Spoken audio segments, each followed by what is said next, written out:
Ratusan siswa Wates diduga keracunan makanan MBG, rumah sakit diminta siaga. Kabar mengejutkan dari Kulon Progo. Keracunan massal kembali terjadi di lingkungan sekolah.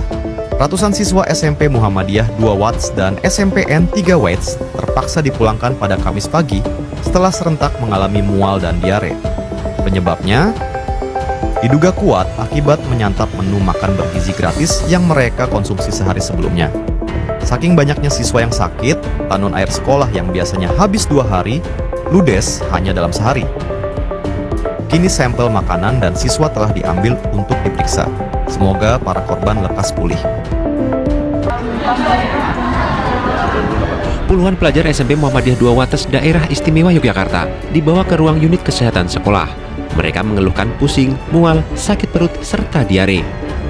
Guna periksa para pelajar, pihak sekolah meminta bantuan tenaga kesehatan dari puskesmas.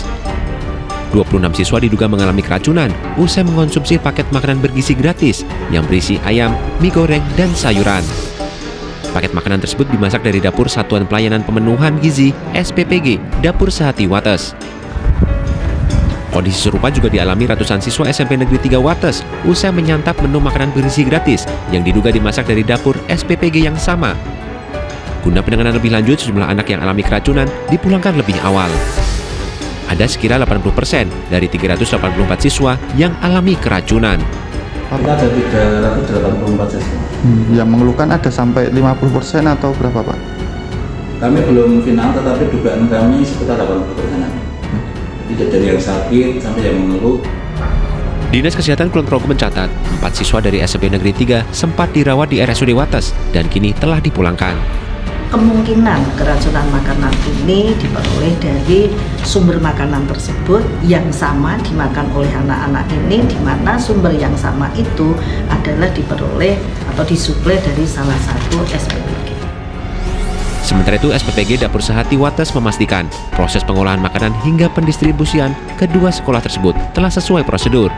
Kami masih menunggu laporan dari kejadian di lapangan. Selama ini kami sudah melaksanakan SOP dan penggunaan APD sesuai dengan aturan DGN. Menyelidiki penyebab keracunan, Dinkes Kulon Progo tengah memeriksa sampel makanan dari menu makanan bergizi gratis di Balai Laboratorium Kesehatan Yogyakarta. Tapi yang tergejala kan belum kita investigasi semua, jadi harus. Tapi ada puluhan ya? Ya mungkin lebih lah. Jadi kita akan investigasi lebih untuk pemastiannya. Itu hanya 2 sekolah, Pak, atau ada indikasi sekolah lainnya? Kita belum mendapatkan informasi lanjutan dari jadwal MBG yang ada di Sewolan. Tadi juga ada 13 sekolah ya kalau tidak salah. Hingga saat ini kasus serupa belum ditemukan di sekolah lain. Dugaan keracunan makanan sementara hanya terjadi di 2 sekolah, yakni SMP Muhammadiyah 2 Wates dan SMP Negeri 3 Wates. Kemarin itu makan apa, Mas? Makan MBG. Itu apa saja yang dimakan? Ayam, tahu, sama semangka. Itu belum rasanya pas sudah pulang sekolah. Rasanya seperti apa? Mual-mual, sakit perut, diare. Sampai pagi ini masih. Pasca keracunan massal yang dialami 140 siswa SMP Negeri di Kupang, Nusa Tenggara Timur, orang tua tolak makanan bergizi gratis. Penolakan ini dibuat gara-gara masih banyak siswa yang sakit setelah keracunan pada 22 Juli 2025. Gak cuma itu, siswa juga masih trauma sama kejadian itu. Orang tua berharap pihak vendor sama pemerintah yang bertanggung jawab atas kondisi yang dialami siswa.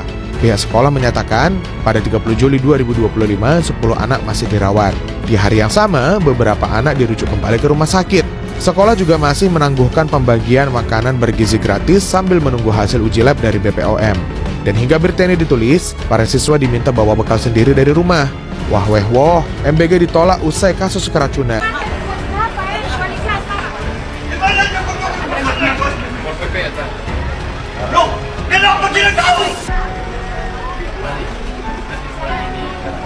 Tanggung jawab sama anak, Bapak, mari kita sama-sama di ruang kepala sekolah. Di ruang. Mari kita ngomongin ini. Ada.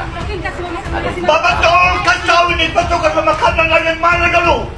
Tolong dulu. Kenal sama kita dulu. Kamu punya program paling bagus. Tapi kesukaan orang-orang yang belum pencuri apa dong? Pencuri makanan itu yang kurang ajar. Sudah ketahuan di Jawa sana. Di Jawa sana itu berapa banyak? Bapak tolong dulu Bapak. Bapak tolong dari selamat, tolong tangkap ini berhenti dulu. Orang yang menjalankan ini juga dulu. Bapak tolong dulu. Biar saya masuk penjara. Setahun. Pemerintah kasih keluar anggaran demi masyarakat apa? Mereka yang pencari yang bahkan jangan pencuri apa? Jangan pencuri. SMBG di sini lebih banyak kayak SMBG harus. Oh iya. Oh itu kalau tanya, mau kasih tahu itu di ini apa?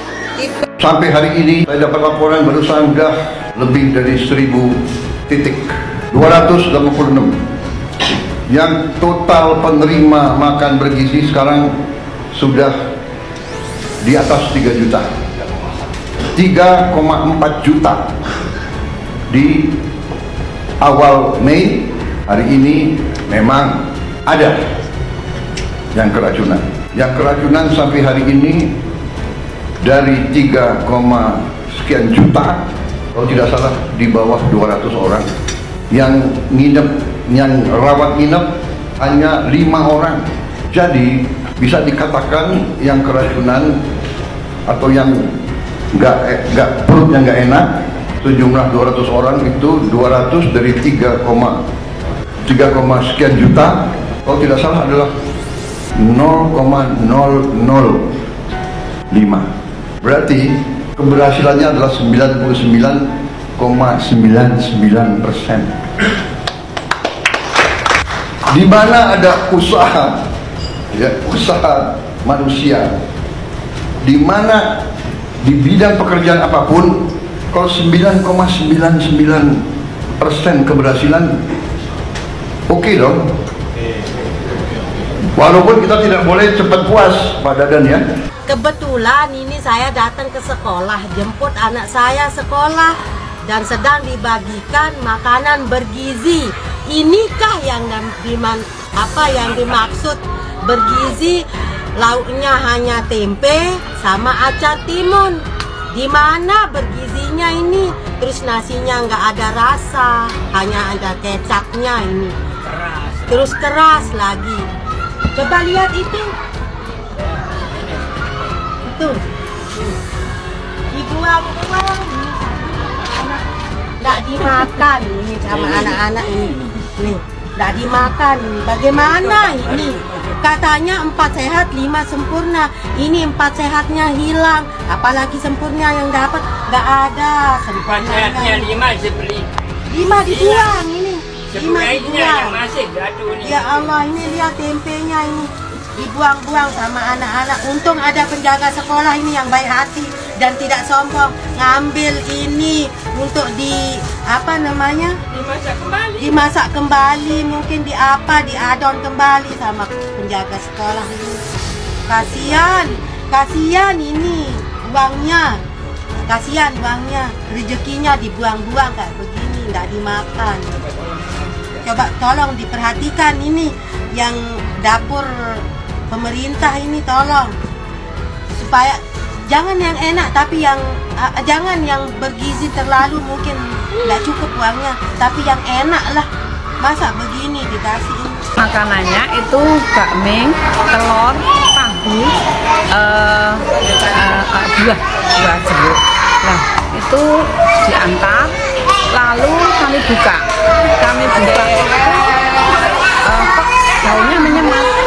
Coba tak cicipi bakminya, kok jemek-jemek itu lengket-lengket, karena bakmi itu kan tidak tahan lama. Terus saya coba memang agak jemek-jemek itu. Nah, tapi si pengantar tadi disuruh segera dibagikan ke anak, karena ini ada yang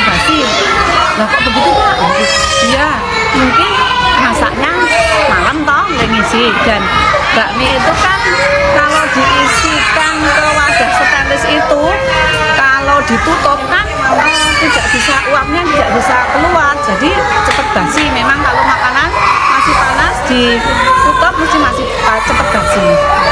Setelah itu didistribusikan ke anak-anak, itu Bu Guru sudah bilang, anak-anak nanti bakminya nggak usah dimakan karena itu sudah basi.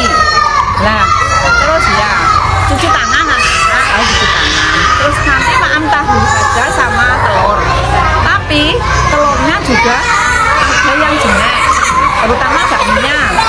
Terus Bu Guru nggak ngedewo kan, ada yang makan Bu Guru enak kok. Terus ada yang bilang Bu Guru enak tapi jemek-jemek, karena mungkin anak-anak itu memang suka bakmi. Kalau makan itu suka bakmi, lah itu dimakan. Nah, akhirnya di rumah tadi malam banyak yang komplain, banyak yang laporan ke parenting, ke grup itu bahwa anaknya diare, anaknya muntah.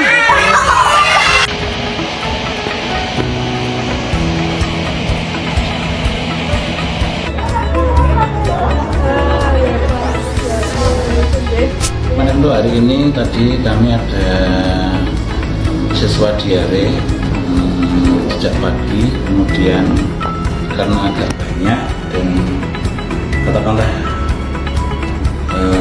80 lebih, dan yang ada pun mengeluh sakit perut, kemudian nanti tadi siswa kami minta dijemput atau kami pulang belajar. Kemudian sejak jam 7 begitu bel masuk kan, guru masuk ke ruang sudah pada berteriak Bu diare gitu. Kemudian beberapa kami minta untuk mendata, tapi karena saking banyaknya bahkan beberapa antri di kamar mandi, sehingga kami putuskan. Dan kebetulan hari ini PAM Sogan posisi mati karena ada perbaikan saluran air, sehingga kami terpaksa kami pulangkan. Sakit perut, mules, mual, ya itu. Dan setelah kami cek, memang beberapa itu mengeluhnya atau sudah diare sejak tadi malam jam 1, jam 2 itu sudah. Tadi begitu ada kasus, kami langsung lapor ke SPPG media konsumsi dan juga ke puskesmas, sehingga kemudian mereka berkoordinasi, dan sampai saat ini belum ada laporan. Yang hadir ke sini tadi pagi ada dari Dipora, ada dari Polsek, ada dari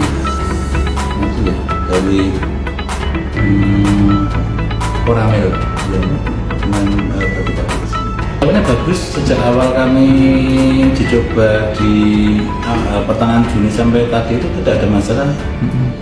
Dari pengantaran sampai pulang tidak ada apa-apa, selama ini bagus. Ini menu makan bergizi gratis di sebuah sekolah di Kupang, NTT.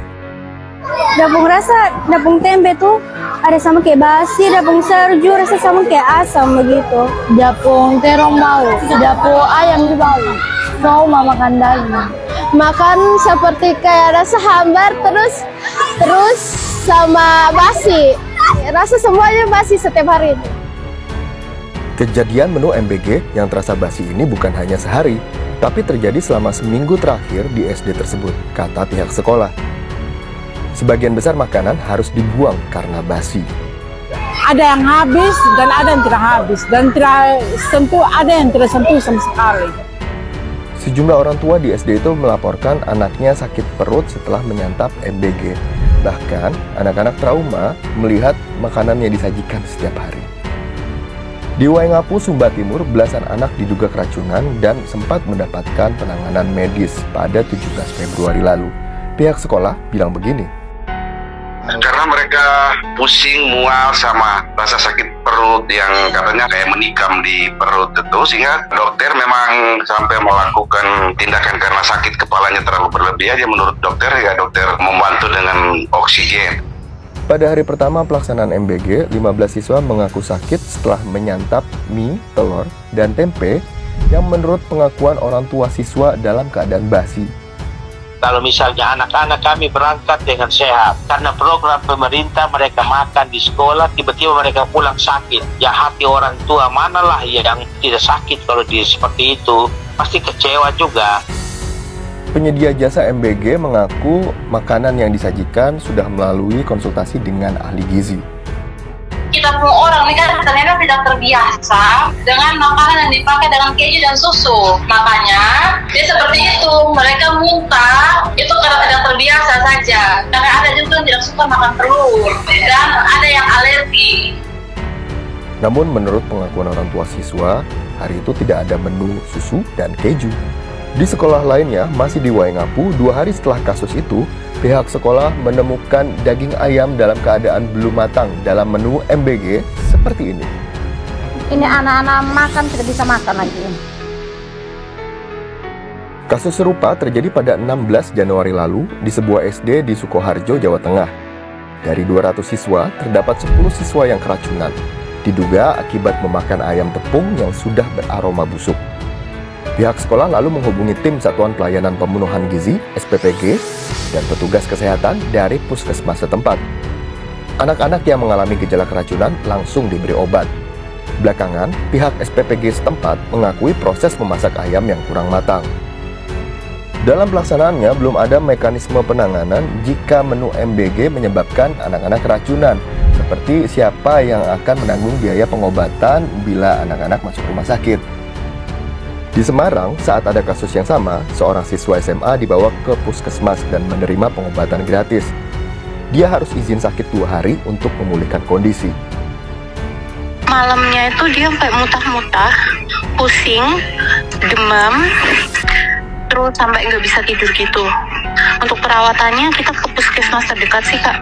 Pada hal serupa terulang kembali, lebih baik membawa bekal makanan sendiri dari rumah. Namun, orang tua siswa di Waingapu bilang harus merogoh kocek sendiri untuk pengobatan anaknya. Ini kan program mungkin saja ya 10-20 ribu lah untuk makanan gratis ini. Tapi kalau anak sakit, kami harus mengeluarkan uang yang lebih besar lagi untuk biaya pengobatan mereka di rumah sakit. Dalam balasan tertulis kepada BBC News Indonesia untuk menangani kasus keracunan hingga siswa dilarikan ke rumah sakit, Dadan Hindayana, Kepala Badan Gizi Nasional mengutarakan bahwa ada biaya operasional di Satuan Pelayanan Pemenuhan Gizi (SPPG).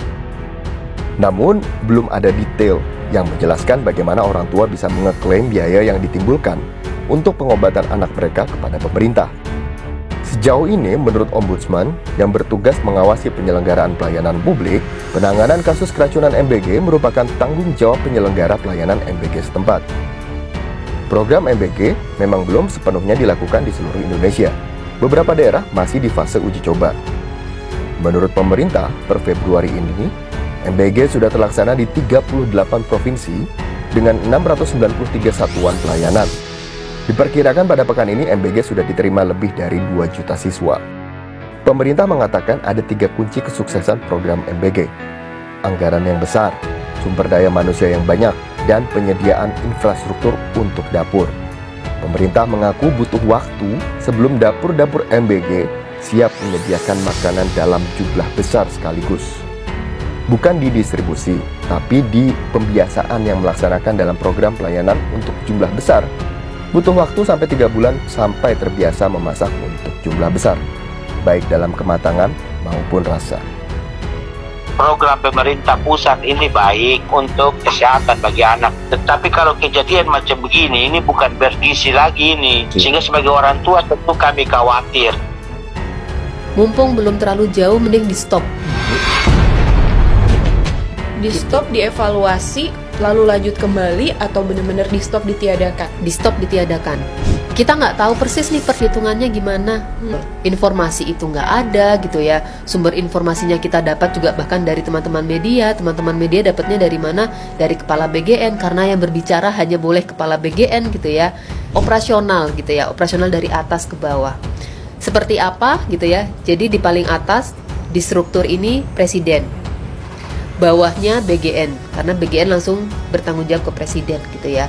Kemudian di sampingnya BGN ada siapa? Ada Kementerian Pertahanan. Pertanyaannya kenapa Kementerian Pertahanan? Memang Kepala BGN bilang bahwa SPPG ini juga masih dalam proses pembentukan, yang mana targetnya adalah akan ada 5.000 SPPG sepanjang tahun 2020. Tapi dari temuan kami baru sampai 200-an. Dari temuan kami nggak sepenuhnya UMKM, tapi ada yang dapur militer juga gitu ya. Apakah dapur militer ini masuk dalam UMKM, UMKK gitu ya? Dan apakah memang diperbolehkan gitu ya dapur militer kemudian mengolah makanan? Anggaran ini kita publik secara awam juga bertanya-tanya, ini tuh sebenarnya MBG itu anggarannya berapa sih? Seperti apa sih mekanismenya? SPPG-nya itu sebenarnya yang bisa jadi SPPG itu siapa sih? Sudah terbentuk ini, sudah keluar anggarannya, sudah keluar angkanya, ya mau nggak mau dengan cara efisiensi untuk membiayai MBG. Dan ternyata dan antara gitu ya. Jadi MBG 100 triliun gitu ya, jadi yang dikumpulkan, yang dipotong dari kementerian lembaga pemerintah daerah yang lain. Jadi jelas bahwa program MBG ini tidak ada anggarannya. Pertama adalah MBG ini atau makan bergizi yang ternyata tidak bergizi, gratis yang ternyata tidak gratis gitu ya, karena ini memotong pajak-pajak kita juga gitu ya, adalah program yang diusung dalam kampanye Presiden Prabowo gitu ya. Kalau kami melihatnya begini, MBG ini adalah bansos. Ratusan siswa dari 2 sekolah di Kecamatan Wates, Kabupaten Kulon Progo, Daerah Istimewa Yogyakarta, mengalami gejala muntah, diare, dan sakit perut secara massal. Dugaan sementara, gejala tersebut berasal dari makanan program makan bergizi gratis MBG yang dikonsumsi bersama. Peristiwa ini terjadi pada Rabu, tanggal 31 Juli tahun 2025, dan menimpa siswa SMP Negeri 3 Wates serta SMP Muhammadiyah 2 Wates. Menurut Sri Budi Utami, Kepala Dinas Kesehatan Kulon Progo, sekitar 80% dari total 389 siswa di SMP Negeri 3 Wates mengalami gejala. Lalu, sebanyak 20 lebih siswa dari SMP Muhammadiyah 2 Wates juga mengalami hal serupa. Karena gejalanya bersamaan dan mayoritas siswa mengeluhkan muntah dan diare, kami menduga ini ada kaitannya dengan makanan yang dikonsumsi bersama sebelumnya, ujar Sri Budi, Kamis tanggal 31 Juli tahun 2025. Dugaan mengarah ke makanan MBG dari SPPG Dapur Sehati. Dinas Kesehatan telah mengambil sampel muntahan, feses, dan makanan dari lokasi kejadian dan dapur penyedia layanan MBG yakni SPPG Dapur Sehati, Kelurahan Triharjo, Wates. Sampel akan diuji lebih lanjut di Balai Laboratorium Kesehatan dan Kalibrasi, BLKK, Yogyakarta. Anak-anak makan dari sumber yang sama, jenis makanan yang sama, dan gejalanya pun muncul pada waktu yang berdekatan. Maka kami mengarah pada dugaan kuat ini terkait makanan dari salah satu SPPG, tambah Sri Budi. Gejala mulai muncul antara pukul 20 hingga pukul 21 waktu Indonesia Barat. Banyak siswa yang semula tetap berangkat ke sekolah, namun kondisinya memburuk di pagi hari, memaksa sekolah memulangkan mereka lebih awal. Sebagian besar siswa telah ditangani di fasilitas kesehatan seperti RSUD Wates, RS Rizky Amalia, Puskesmas Wates, dan Puskesmas Temon 1. Beberapa juga mendapat pertolongan pertama di ruang UKS sekolah. Kami sudah menghubungi rumah sakit di sekitar wilayah terdampak untuk siaga. Apabila ada siswa yang masuk dengan gejala lanjutan malam ini, mereka sudah siap menerima, jelas Sri Budi. Hingga kini, status kejadian luar biasa KLB belum ditetapkan. Dinkes masih mengumpulkan data dan menyusun laporan untuk diserahkan ke Bupati Kulon Progo. Tanggapan resmi dari SPPG MBG, Ariski Fadilah, perwakilan SPPG Dapur Sehati, menyampaikan bahwa pihaknya masih menunggu hasil investigasi resmi dari otoritas dan telah memfasilitasi pengambilan sampel makanan. Kami masih menunggu laporan resmi dari pihak terkait dan turut memfasilitasi pengambilan sampel. MBG berkomitmen menjalankan seluruh prosedur sesuai dengan aturan yang berlaku.